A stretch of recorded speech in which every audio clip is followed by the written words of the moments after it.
Ne spomnim se. Ne spomnim se, da bi vam lahko karkoli pametnega odgovoril.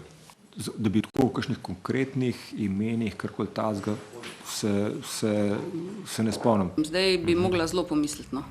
Moram reči, da se tega ne spominjam. Ne vem, jaz se tega ne spomnim, res se ne spomnim. Res, to se pa res ne spomnim. Govorimo o posebnem obvestilu. O posebnih obvestilih. O posebnih obvestilih. Obstaja tudi taka? Ja, obstaja. Posebna obvestila. Posebno obveščevalno obvestilo.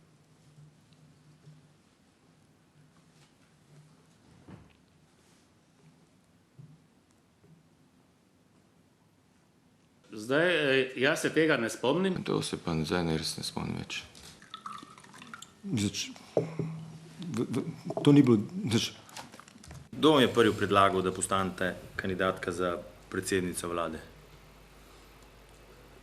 Se ne spomnim. Ne vem, niti se ne spominjam. Tega se ne spomnim. Ne spomnim se.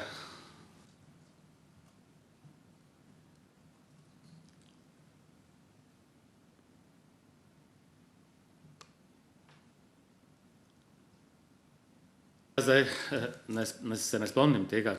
Za te podatke, ko ste rekel, da so cene tako zrasle, jaz vam moram povedati, da nisem vedel. Ne spomnim se. Gospod Jarc, vi veste, da krivo pričate? Ne. Ne veste? Ne.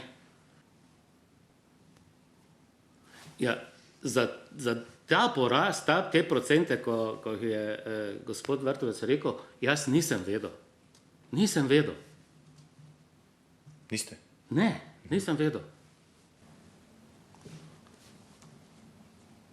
Ne spomnim se tega. Ne spomnim se več. To se pa ne spomnim, gledajte. Glejte, gospod predsednik, to, kar sem danes tukaj povedal, vse temelji na javno dostopnih virih, iz katerih sem črpal vse te številke. Si jih nisem zmislil. In na pamet jih tudi ne vem.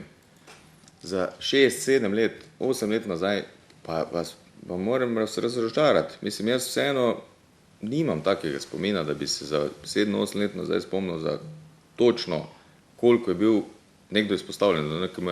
Ne vem, gledajte, to pa res... Ste se kot predsednica vlade pogosto sestali z bankirji? Pravzaprav ne vem, če sem se sploh sestala s katerim. Zdaj bi mogla zelo pomisliti, no. Sem pozabil kaj tazga, ampak...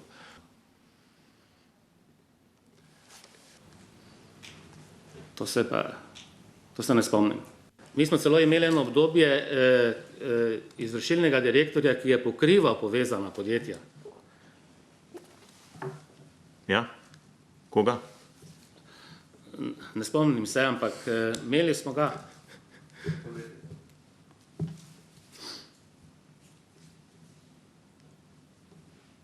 No? Kako mu je bilo ime?